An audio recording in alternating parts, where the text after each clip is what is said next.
the Honorable Minister for Transport, Honorable Kweku Ofori-Esiama, the Honorable Deputy Minister for Transport and MP for Upper West Akim, Honorable Frederick Obin Adom, the Honorable Deputy Minister for Transport and Member of Parliament for Gushegu Constituency, Honorable Hassan Tampuli, the Acting Chief Director of the Ministry of Transport, directors from the Ministry of Transport, heads of agencies, the media, ladies and gentlemen. Good afternoon and welcome to the Minister's press briefing here at the Ministry of Information. This afternoon, we are honored to receive the Minister for Transport and his entourage from the ministry, who are here to talk to us about some key developments and milestones chalked by the Ministry of Transport. As you are aware, the Ministry for Transport and also of Aviation were made, and since then we've only had the privilege today to meet the Honorable Minister for him to give us a brief and also get the journalists present to ask their questions.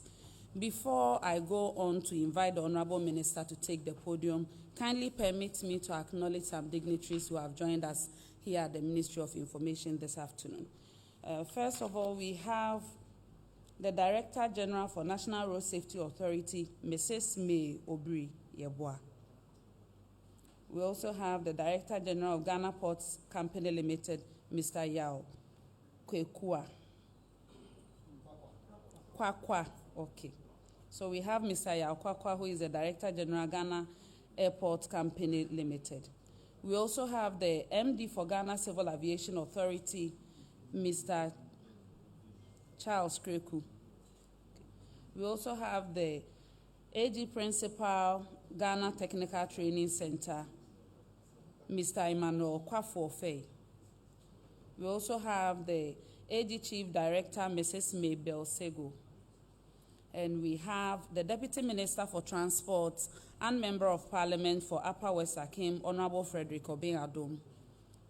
We have the Deputy Minister for Transport and Member of Parliament for Gushegu Constituency, Honorable Hassan Tampuli. And we have the Minister for Transport, Honorable Kweku Ofori-Esiama, with us this afternoon. So, permit me to invite the Honorable Minister for Transport to bring us the good news. Honorable Minister.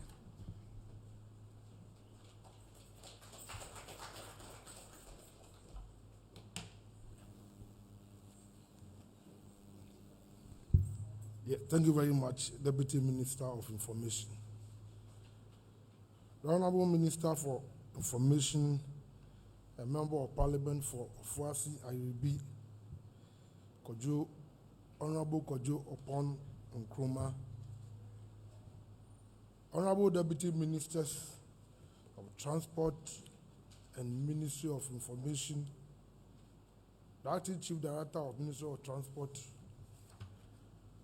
the Chief Director of Ministry of Information, heads of institutions, the media, invited guests, good afternoon. It is indeed an honor for me to stand before you this afternoon, since my last appearance on this same platform in 2018 and my reappointment as the Minister for Transport. I have the responsibility to share with you this afternoon some key development in the transport sector.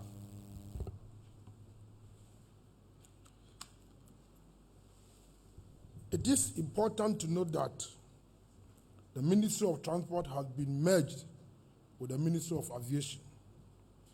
The ministry is now responsible for the maritime and inland water, road transport services, and aviation. The mission of the Ministry of Transport is to provide leadership and guardians for the development of Ghana's transportation system through one, effective policy formulation, market regulation, asset management, service provision. In line with the coordinated program of economic and social development policies, that is 2017 to 2024, the National Medium-Term Development Policy Framework of 2018 to 2021, In the National Transport Policy, the Ministry has embarked on major infrastructure expansion and service improvement in the maritime and inland waterways, aviation, and road transport sector. Some of the key achievements of the sector: the maritime and inland waterways subsector. Prior to 2017, the country's two main seaports of Tema and Takoradi were confronted with a number of challenges. At the port of Tema, the berth capacity was about 11.5 meters draft and could not support modern and deep drafted vessels. At the Takoradi port, it was not better. The maximum berth capacity was 9.5 meters draft, which was also a major constraint so far the vessel or the maritime industry is concerned. Bulk carriers could not be operated at the berth, resulting in double handling of cargo as a result of having to break bulk at the anchorage, which invariably leads to additional cost and delays. In effect, there was general dissatisfaction about the efficiency of our ports. The ministry therefore embarked on an aggressive program to modernize the nation's seaport to position them as the leading container hub and the beacon of international trade within West Africa. The Tema port has seen a major infrastructure upgrade within the past 4 years. Some of the works include the development of four berths at the new dedicated container terminal. This has been fully completed and operational. The new terminal is arguably one of the biggest and most efficient terminals in West Africa and thus enhance our competitiveness in the maritime domain. Prior to the commencement of the terminal in 2017, the volume of transshipment cargo was 71,855 tons. But with the coming on stream of the Terminal 3, when the completion of the berth, transshipment volumes have since increased by 5-fold to 366,718 tons as at the end of 2020. We have also seen significant growth in transit cargo to our sister landlocked countries from 862,377 tons in 2016 to almost 1.5 million tons in 2020. That is an increase of about 59.27%. The positive growth in transshipment and transit cargo is a clear indication that we are on course in positioning our ports as the preferred destination for maritime trade within West Africa. At the Takoradi port, the development of the on-dock multipurpose terminal commenced in 2018. The first phase, which involved a joint container and multipurpose terminal with a quay wall of 600 meters, has been completed. The construction of the superstructure and installation of the state-of-the-art equipment for safe and efficient operation of the terminal is currently ongoing. As part of the strategic development of the Takoradi port, the construction of an oil service terminal has been completed and was commissioned in 2020. The terminal has 5 loading and unloading arms to cater for petroleum, diesel, and bitumen products, with plans to expand it to liquefied petroleum gas. The almighty Kita port. The ministry was also committed to providing an enhanced port infrastructure and services to the shipping and trading world. We have recently completed feasibility studies on the development of Ghana's third commercial seaport in Kita in the Volta region. I am happy to note that the feasibility studies have so far indicated that the port of Kita is a viable investment. In the coming days, market sounding forum will be held to announce the project to potential investors as well as inform them about the initiation of the procurement process. And I'm using this medium to invite all prospective investors. On the 8th of November this year, we are going to have a market sounding program to announce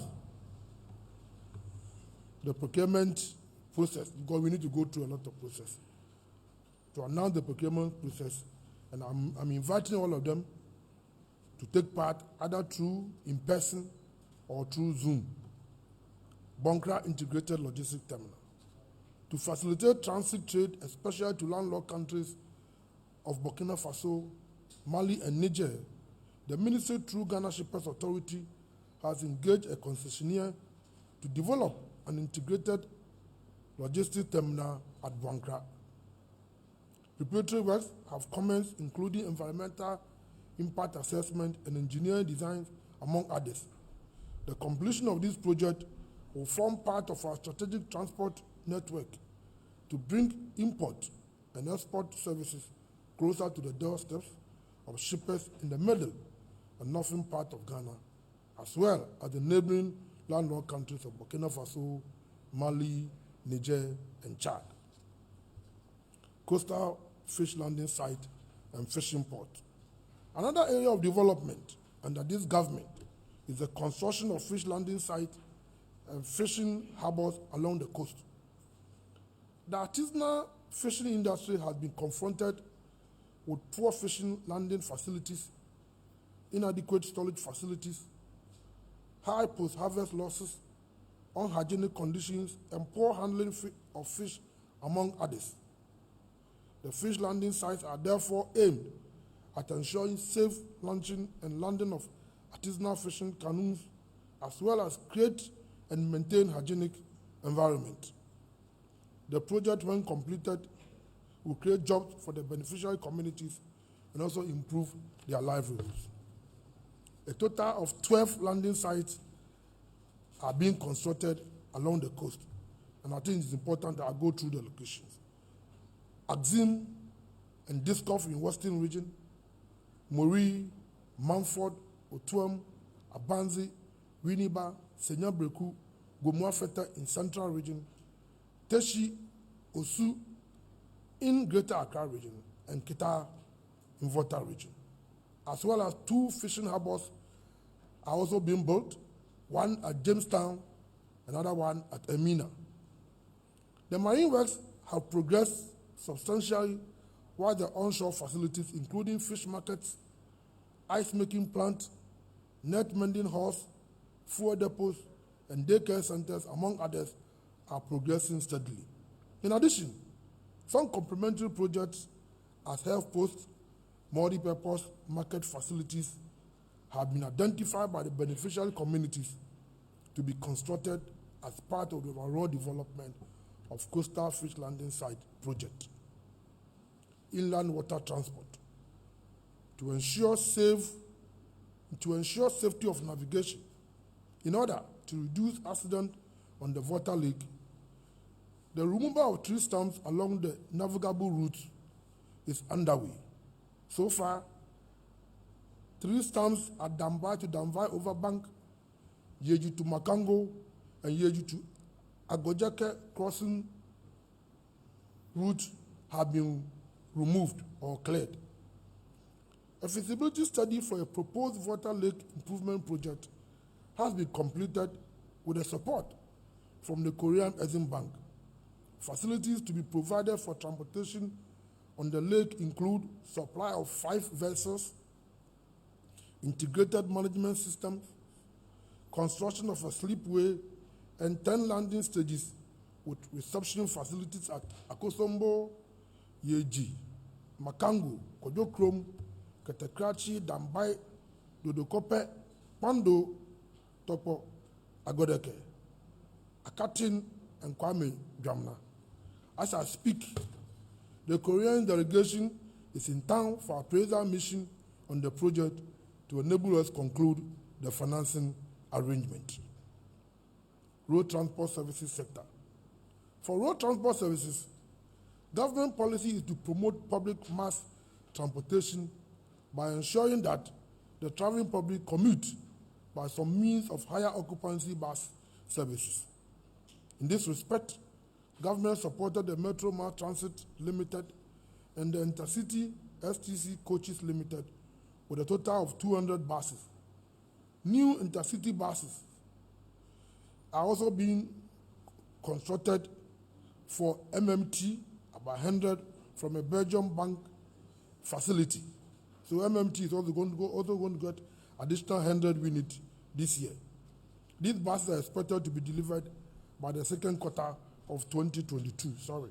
The buses will be delivered by the second quarter of 2022. Road safety. The ministry, through the National Road Safety Authority, is in collaboration with media houses to embark on intensive road safety campaigns to reverse the rising trend in road traffic crashes in the country. The mandate of the authority has also been enhanced with the passage of the National Road Safety Act 2019, Act 993. The Act empowers the authority to ensure compliance with road safety measures, procedures, and policies, and also sanction road sector players who do not comply with the road safety regulations and standards. The regulations to operationalize the Act are being finalized and will soon be laid before Parliament for consideration. Additionally, the Road Traffic Act 2004, Act 683, and the Road Traffic Regulation 2012, LI 2180, are undergoing review to address some implementation challenges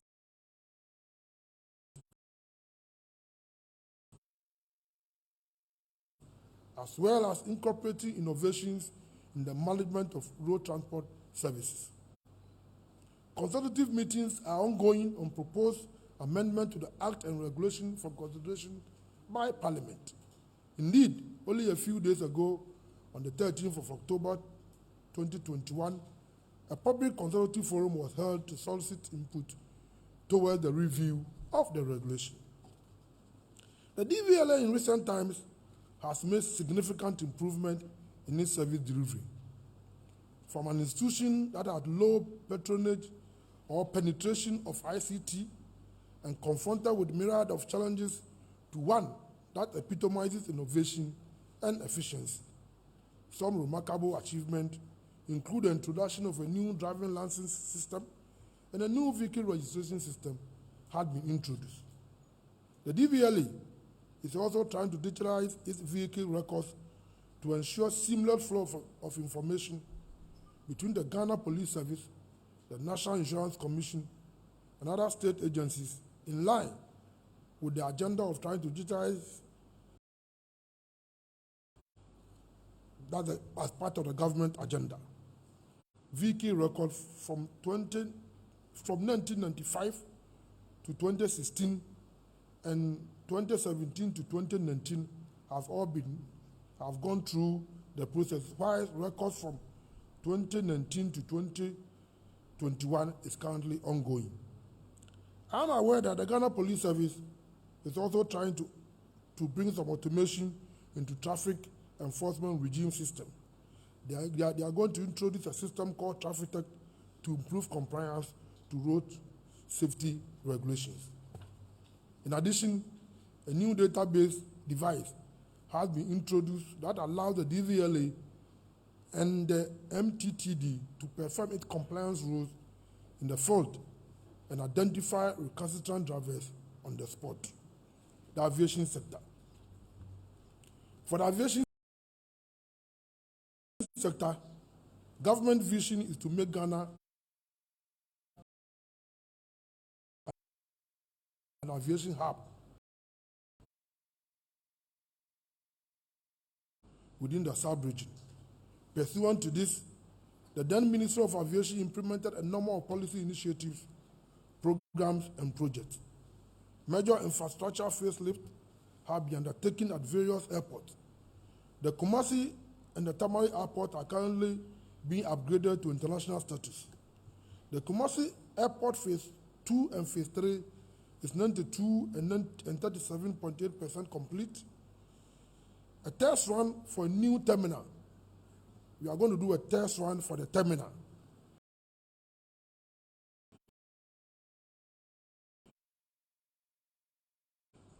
by the first quarter of next year, and the test run will take maximum between 4 to 6 months.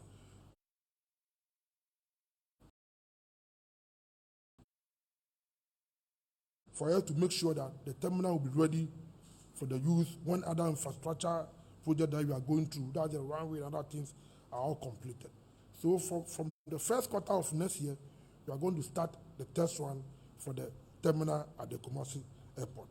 Furthermore, the first phase will become the expansion works at Tamale Airport is about 72% complete. And when it is completed, we are also going to fly international flight from Tamale to other parts of the world. It is expected that works at both Kumasi and Tamale will be completed next year.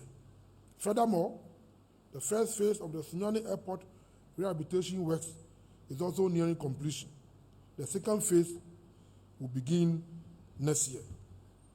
In respect of the Y Airport, it is worthy to note that the communication mast obstructing flight path at Y Airport has been relocated to allow commercial operations to Y. For the whole airport, construction works have been fully completed and navigation equipment, including control tower, have been installed. On the 15th of April this year, I think that it was historic, African World made a trip, organized a historic test flight to Ho Airport. It is our expectation that commercial services will soon commence to Ho. As part of government policy to establish an airport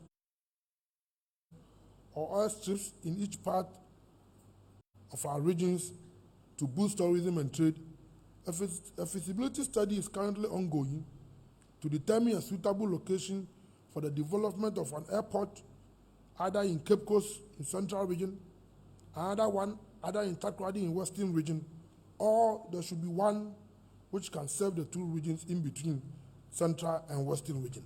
And at the end of the feasibility studies, it will come out whether we should go separately between the two regions or we should have one that may have doers, can serve both regions.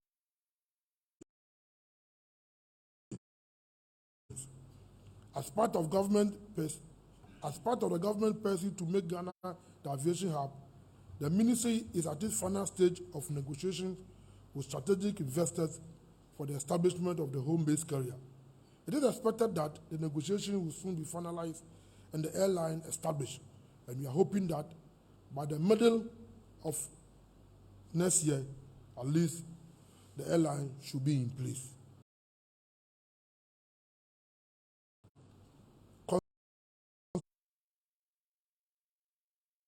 Construction of a modern air navigation service center is currently ongoing at KIA to provide state-of-the-art equipment for air navigation services and offices for air traffic controllers and engineers to improve the capacity of KIA to accommodate more flights, especially during peak periods. Construction of 10 parking stands at the Northern Apron is ongoing. Investigation of aircraft accident and serious incidents over the years have been on an ad hoc basis. To enhance safety and security at the airports and airspace, government has streamlined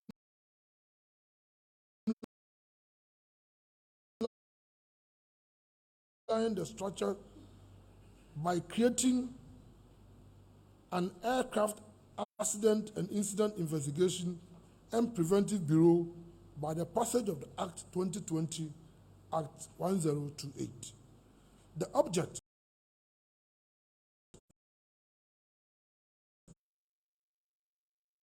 of this institution is to investigate aircraft accident and incidents that occurs in Ghana and Accra Flight Information Region with the aim of preventing future occurrence. To ensure safety and security at the various airports, the ministry, in collaboration with the Ghana Civil Aviation Authority, replaced aging communication, navigation, and surveillance equipment at the Tamale, Ho, and Kumasi Airport. The installed equipment will be put to optimum use in order to enhance safety and security at various airports. Ladies and gentlemen, I have tried within this period to give you some insight into this sector's activities. It is my expectation that with your support, we will be able to achieve the task we set ourselves towards improving the transport sector. And by so doing, I need the support of everybody, including the media in this room. Thank you very much for giving me your attention. Thank you. Should I take my seat? I've finished.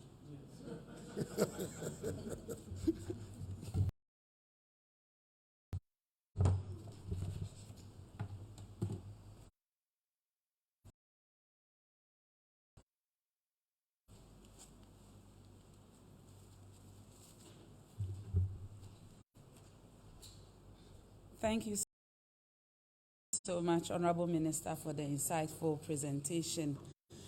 Before we go on to take the questions, kindly permit me to acknowledge two other dignitaries who are with us this afternoon. With us is the Director General of Ghana Maritime Authority, Mr. Thomas Alonsi. We also have the Director General for Ghana Airport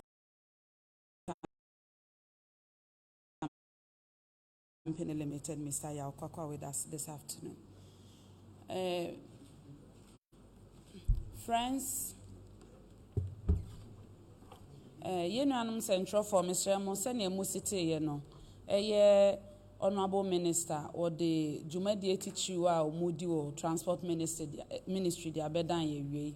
Na Obema Kwenyan Sosona Semu and Semi Sebi and Nasa Drenchebia, or the Aba, no Honorable Minister, and so asum no the anu yabre na ye won crofon so omodin se bisan so amane ye afa social media so ladies and gentlemen, please, if you have any questions for the Honorable Minister, kindly show by hand. We will bring the microphone to you and then you can ask your question. Okay, so we have two gentlemen at the back. Thank you. Honorable Minister, interestingly, the Buankra Inland Port, which has been on the table for a very long time, did not feature in your presentation. I would want to find out. You mentioned Buankra. Okay. Well, what is the status of the project? Yeah. Okay, thank you. So, next question.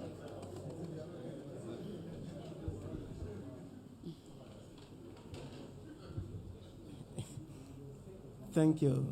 My name is Ataminsa from GNA. Yes, my first question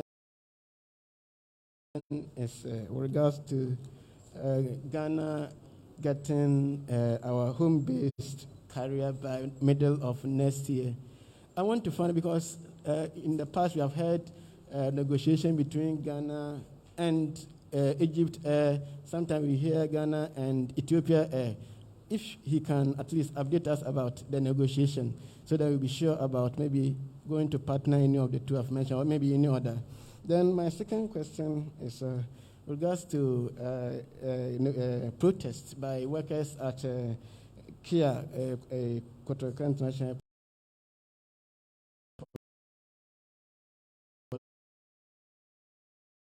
We have heard a lot of protests and wanting the MD to vacate, and we have not heard anything about it. If you can update us about the current situation. Thank you. Okay, thank you. So we'll take the third question from Nana.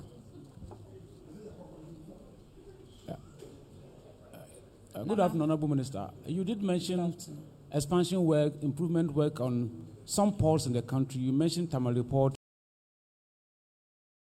Sunyani, Sunyani Airport and things. But we do not hear any cost component. How much is going to cost the country to do some of this. And then you also mentioned expansion of Takoradi, Kotoka, and the rest. So I want to know how much each of them is going to cost the country. Thank you. Okay, please take the last question for the first set of questions so that Honorable Minister can respond. Thank you. My Please name go ahead. is Sarah from Media General. Please, I'd like to find out from the minister. He did not mention anything with respect to the traffic situation in the various capitals. Are there plans to ensure the situation is minimized? And I also want to find out, it's been quite a long time since we had the road toll being increased. We want to find out, are there plans or is the ministry considering an increase in road tolls in the near future? Okay.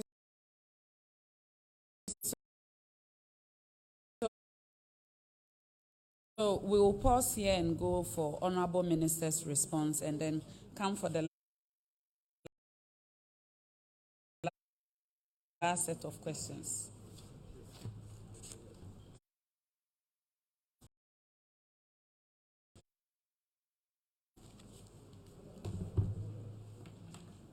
Thank you very much. I think at times it is also good that you should have your questions in your pocket so that when you come here you can easily ask. Because like Azuma Nelson said, whenever I'm going to a boxing ring, I have the referee in my pocket. So the gentleman who asked question about Buankra, I think that, like you rightly said, Buankra has been in the books since then. But I think that we've made a significant headway towards. You can't hear me. I think that for Buankra, you have made a significant headway. We are going through the process. I think that the concession, Parliament approved the concession. If you want me to go through the processes, the president indeed cut the sword for the project. We are not going to run away. And within every contract, there are terms that we need to certify before the actual construction can start. And the projects are delayed a bit. And I think I have to be fair and concede to the fact, because per the arrangement, we were supposed to have started the actual construction by, I think, October last year. But because of the COVID, the same contract also gives way that if we think that there's a reason why we can also extend the period for them to finish their financial closure, so we gave them extra, I think 3 months or 4 months. And per all what you've seen and per what is going on, I think that I can safely say that the project will start in earnest, because the last stage, which is the environmental assessment project they need to do with the community, is going to be held, I think, about next week or something. They've gone through the local consultant, everything is done. So now we have no excuse in delaying. Once that process is completed, the process of engaging the community about the environmental access needs, because once this project is going to go on, there's going to be 1 or 2 issues that we all need to confront it. And I think that we should let the community know. And that is what the consultant and the concessionaire is going to engage the work. And once that is done, I think the actual construction. So for Buankra, I think that we've done well, and the actual construction will start in earnest. For home-based career, yeah, it is true that we are engaging some strategic partners. We've mentioned Egypt, they are part of that. We've mentioned other companies. Now we've engaged about four or five companies. But it will be unfair. Something that I have not sent to cabinet for me to count, I'm going to choose company A or company B. So I think that when I go to cabinet with the cabinet memo, we will then assess these 4 companies. Then out of that, we will select one. Then we form. But looking at the timeline that we set for ourselves, all things being equal, by the middle of next year, this home-based career should be in place. Thank you. Now we come back to KIA. Is that how much is it costing us? I don't have, you see, I'm talking to the media. And you people, you like pinning people. Minister, you said the other day that the airport is costing 1 billion. So, but I can tell you that for the Sinyoni one, the first phase is costing about 48.9 million, which is the runway, the road governor, the runway, and other things. The second phase, which is going to be the continuation of the runway and the building of a new terminal, is going to cost us about $36 million. That's what I can say about terminal. For whole, it costs about $35 million. The Accra for Terminal 3, I think you know already, it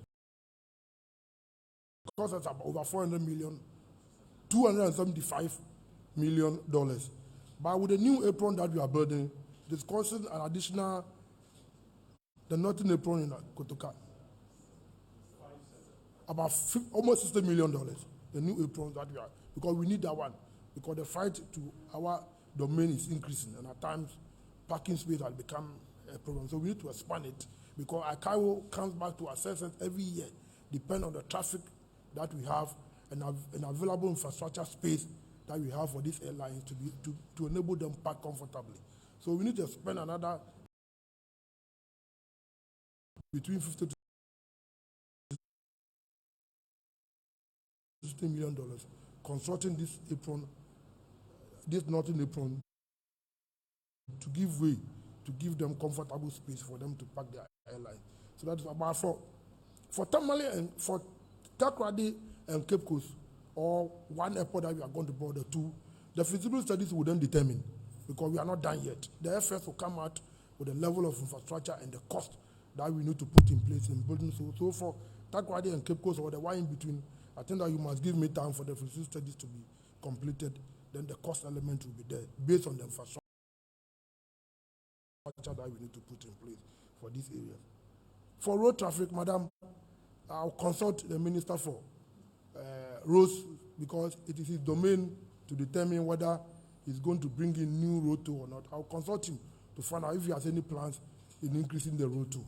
But for now, I don't have any information from him that it is going to. But once you have that question, I've written it down. I'll consult him to find out. And the next time, maybe I'll pass through the information through the Minister for Information to you. Thank you for that. So basically, I think that is that. Somebody was asking about the traffic situation. Yes, once again, the police, like I said, we cannot enforce traffic situation now without technology. And one of the means that the police is going to help us in enforcing this traffic of technology is to bring technology. That's why they are introducing this traffic tech. And I'm trying to appeal to the media that when the police bring this program into place, please support them. Like I said, we may come with all the laws and all the policies, but the state regulated, the state authority, which has the right or the mandate to enforce regulation, is the police. And we must also support them. They may make mistakes here and there. I don't have any problem with it. But we need to support the police to make sure that at least they protect our lives through. Now our roads are not safe, and I have to concede. That's why we are bringing all these measures to make sure that we reduce the fatalities on our road. So thank you very much.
which reads that the investments at the various ports are huge, but what is the ministry doing about? Okay. The second question. Okay. About harbors and landing sites being built. Okay. Okay. The first question reads, all the projects mentioned are capital intensive. Are they all being funded by loans or by government of Ghana? The second question reads, harbors and landing sites are built for catchment areas. How are you ensuring that the whole catchment area is mobilized to accept and use the designated ones, or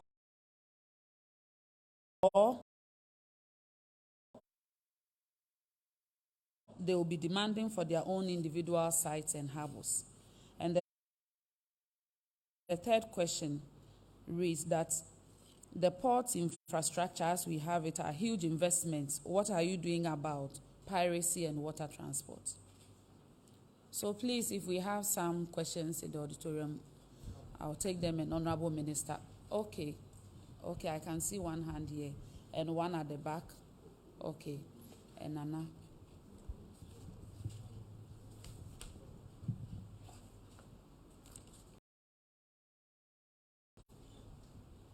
Please go ahead.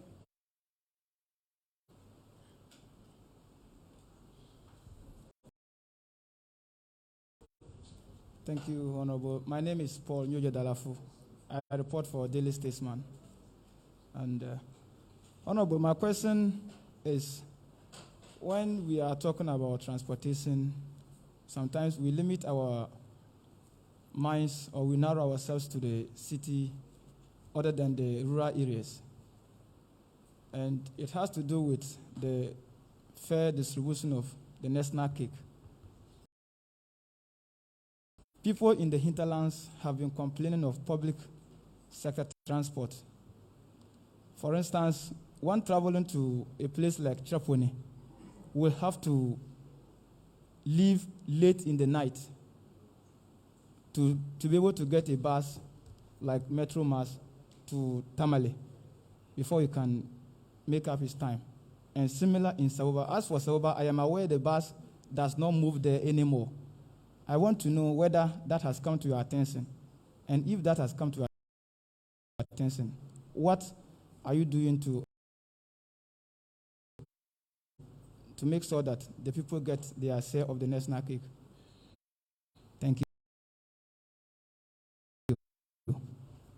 Okay, so we'll take the second and then the third question.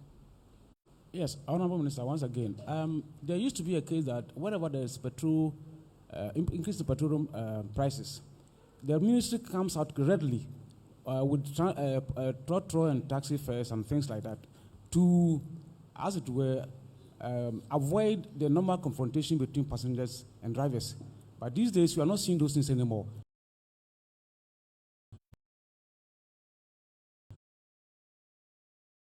I don't know why that thing has been relegated to the background.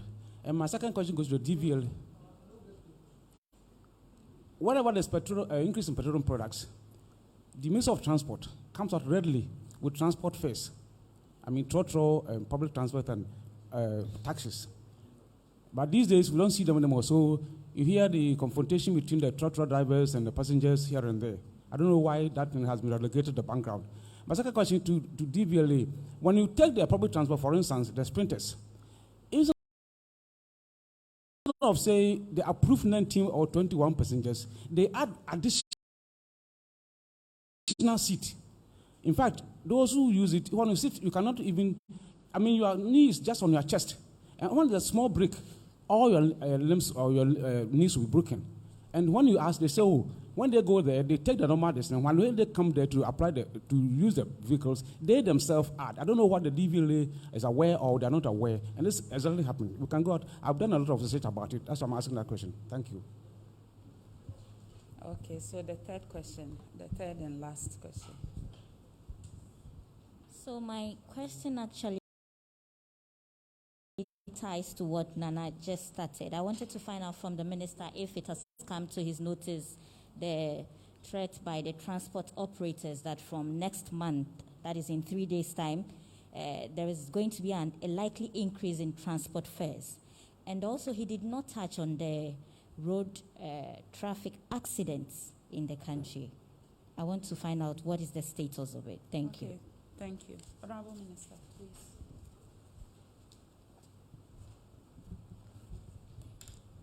Yes, thank you very much.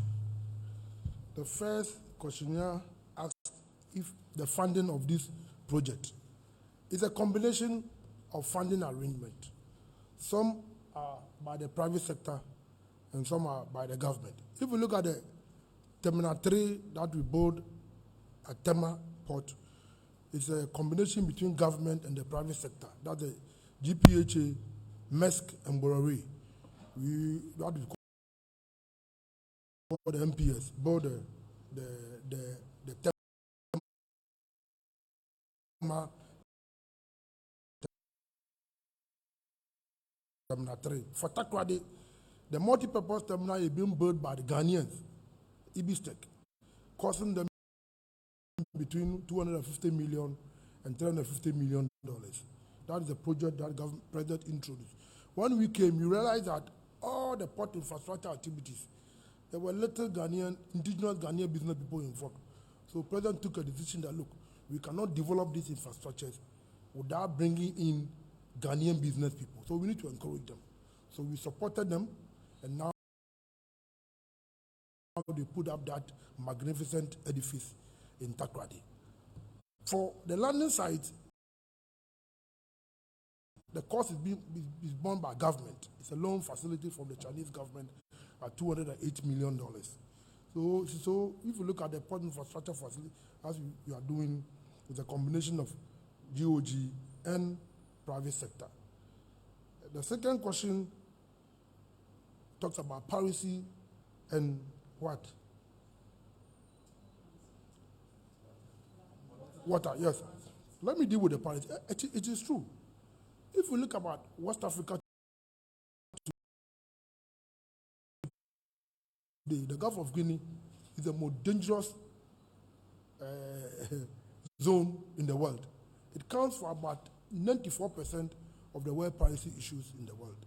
But we, as a country, cannot fight piracy alone within the Gulf of Guinea.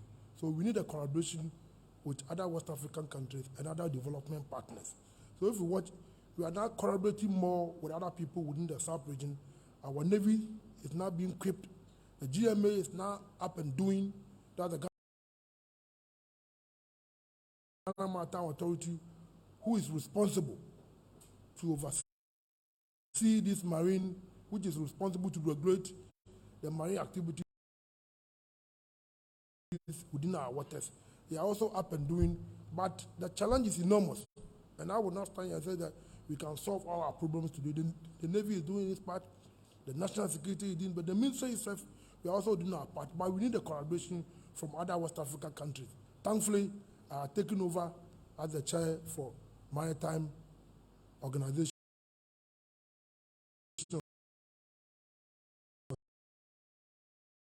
Central and West Africa. And it's one of the concerns that I have tabled with my other colleague ministers in Central and West Africa. We are about 25 countries. We are coming out with policies and programs to make sure that we collaborate more rather than individual countries trying to say that I want to protect my territory. It doesn't work like that. And I think I have to concede that we need to do more, and we are doing our best. So next month, we are going to have our first emergency session in Ghana to come out the way we think that we need to be proactive, we need to do more. And I'm using this medium to invite the media to come and listen to the program that we are doing. For water transport, I think GPHA, and the Ghana Port and Harbour Authority, started some negotiation with some private sector people to make sure that we do water transport business in this country. Unfortunately, because of the COVID, and the private sector, when they think that there's something which is impeding, they are moving forward, they retreat, and they retreated a bit. But my information is that now the COVID has started going we started showing interest again. For Water Lake, I think I said something about the Water Lake. That's why we are bringing the Water Lake Improvement Project. Because if you look at about over 2 million people living on the Water Lake, that's the only major source of transportation system for them. That's why government is improving the water system for them. Because if you don't have effective water system on the lake, it means that over 2 million people, their movement is going to be something else. So I think that is why we are removing the tree stumps. That is why we are partnering the Korea Exim Bank to bring in these vessels and boat landing sites, reception areas, and other facilities to make sure that we made the transportation system on the Water Lake very effective and comfortable for the people. Public transportation system in the rural areas, yes. Public transport services in this country is mainly by the private sector. It accounts for about 95%. So am I right? About 95% of the public transport system is by the private sector. Government only accounts for about 5%. That is why when President Kufuor came, or President Kufuor was in power, he made sure that he brought in this Metro Mass transit system. Unfortunately, for some reasons, it started going down. But since we took over, we're trying on our own to make sure that we get enough buses for them, because that's the only way, as a government, we can force them and say that go here. We cannot force the private sector to say that go to this place. But once we have a public mass transportation system, which is owned by government, then government may then direct where that bus to go. Unfortunately, at the time that we took off it, we didn't have enough buses. That's why we made an attempt of trying to revamp the fleet of this organization. Like I said, we gave them 200 buses. This year we are adding another 100. I know that MMT on its own is often having an arrangement with the private sector people to do another 200 buses. So all things being equal, if you're able to get these buses, then you'll be able to channel or be able to direct where the buses go. Like the gentleman said, it's true. Where I come from, it got a point in time that if you don't get Metro Mass, I'm sure it's going to be difficult for you to go to my village. So I think it's something that we are very serious about it. But it takes time. We cannot just get up one day. We know our procurement process. We know that the process that we need to go through in order to get some of these things done. But I think that for Metro Mass, there are good signs ahead of them. They are getting these 100 buses from the Belgium government. They are also getting, I know that they are also having an arrangement, also trying to get another 200 buses. So if you have enough, if you're able to renew their fleet for them, then you'll be able to do some of this allocation. But I think it's a challenge to us that, and we are trying on our own as much as possible to make sure that we have enough buses to go to these remote areas, which without the Metro Mass, it will be difficult to add the private sector person to go. Transport fares. Yes, since we took over, I think that the transport industry has become a little bit stabilized because, as far as we are concerned, there's a regime. There's an arrangement between government and the transport operators, especially GPRTU and Ghana Road Transport Coordinating Council, that any time that fuel hits beyond certain percentage, we sit down to make sure that they don't charge arbitrary prices. And since we took over, I think the arrangement has been followed without any problem.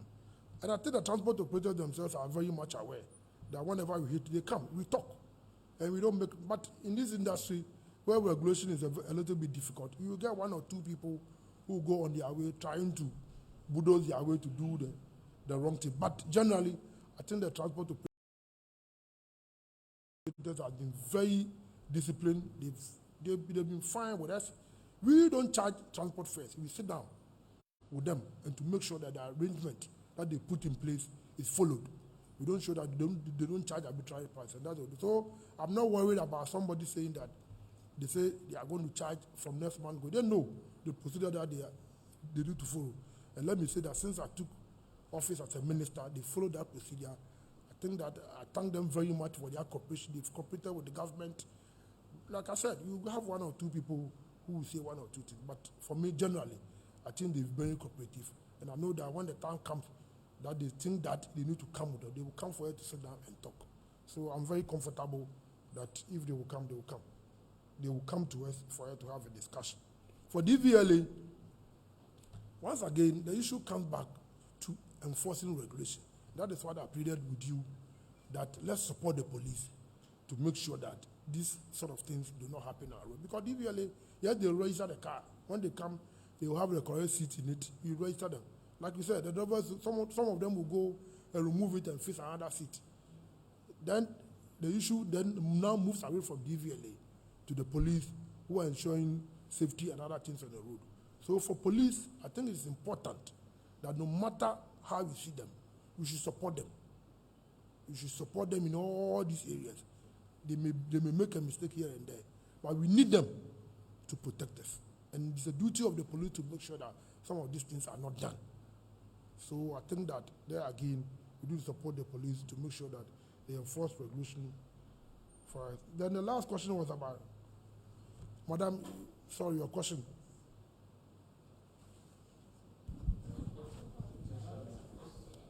Isn't it? Oh, yeah. Yes. As part of the master plan development of Ghana Port and Harbors Authority, we have put in place certain systems that to make sure that you put up all these infrastructures along our coastal areas. And we do so based on navigation. I'll come to that point. We do so based on navigation, based on certain radars. And if we look about this landing site and the port that we are building, we are within our master plan policy. We haven't deviated at all. Anytime that we are going to build either a port or landing site in any community, we do it based on the activity that goes on within that area. And we bring the community along with us. Try to do stakeholder engagement. We go to the fisher folk, let them understand about the facility that we are putting in place and the need for them to use that facility. That is what, if we look at our master plan policy, we have what we call phase 1 development, and we go to phase 2. The phase 2 was tended to on the Water Lake and other places.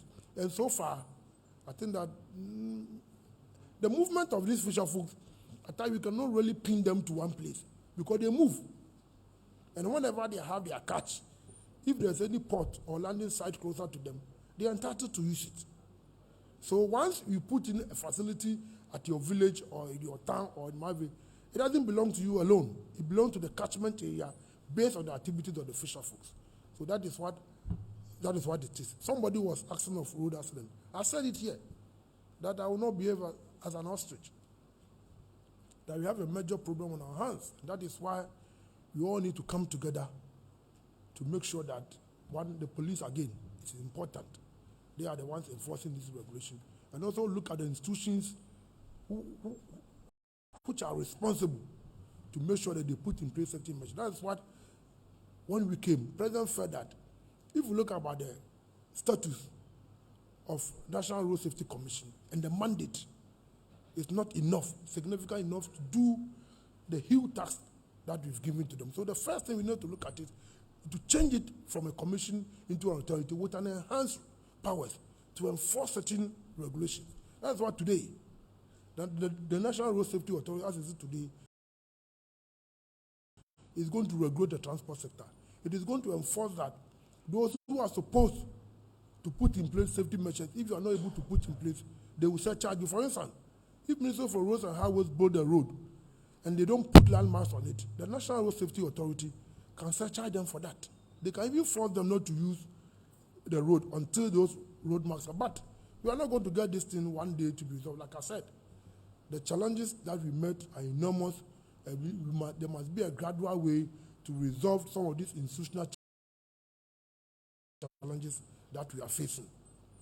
That is why today we've seen the enforcement of 2180 is becoming a challenge. So let us review the law again, the 2180, the regulation, which is giving power to DVLA and National Road Safety. We need to look at that. That's why we are consulting the stakeholders to see which part of the regulation that one is outmoded, two, it cannot be enforced, and three, if there's modern technology or anything new that we need to introduce to help us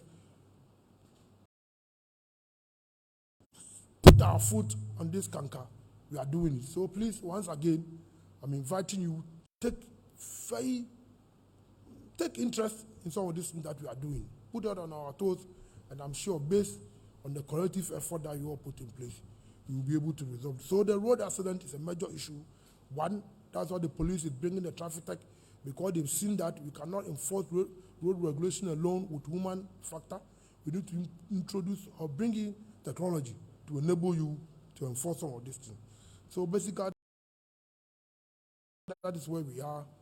So I will thank you for having endured me. And the next time that I invite you or you invite me, I'm sure you are going to have a very fruitful deliberation. Thank you very much.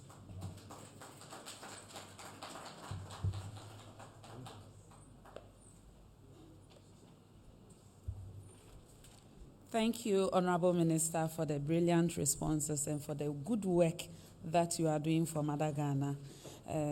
At this point,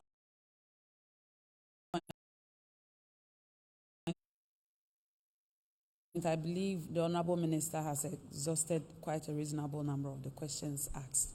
I will now call on my boss, the Honorable Minister for Information and Member of Parliament for Foasia Irebi constituency, for his comments. Minister. Thank you, Honorable Deputy Minister. Colleagues, just a couple of announcements to share.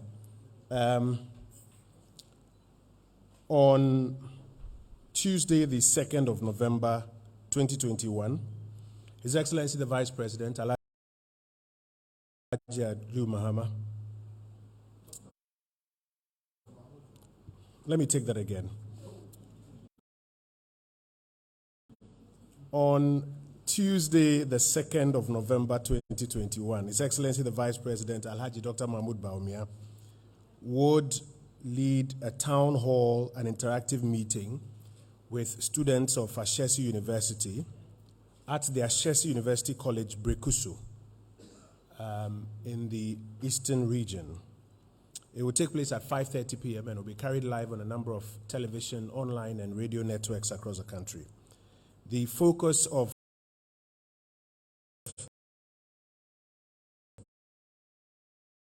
this town hall and interactive meeting with the students of Ashesi University will be on the digitization agenda of the country.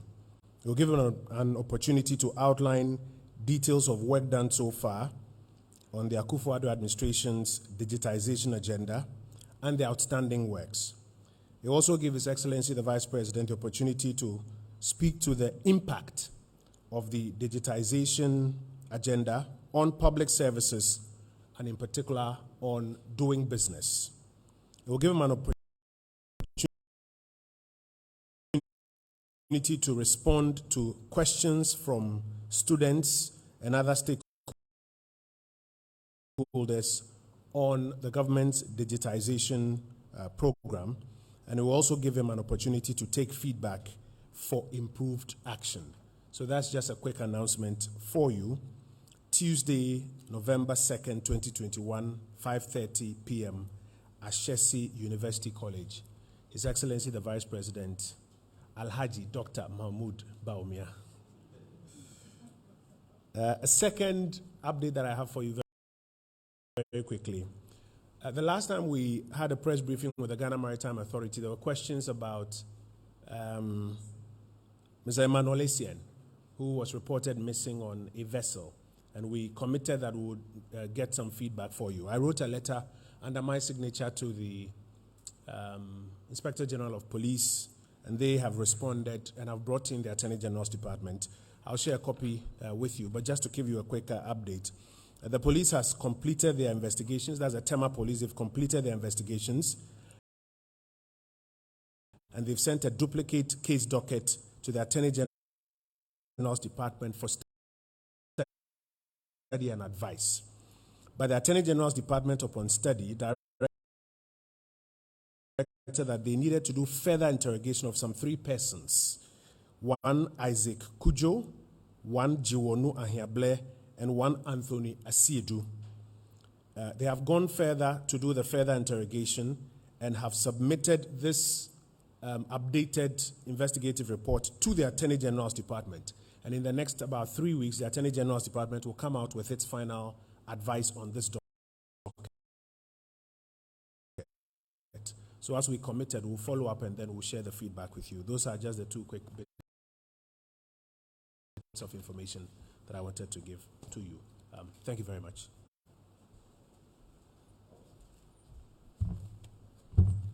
Thank you, Honorable Minister. Ladies and gentlemen, this brings us to the end of today's press briefing.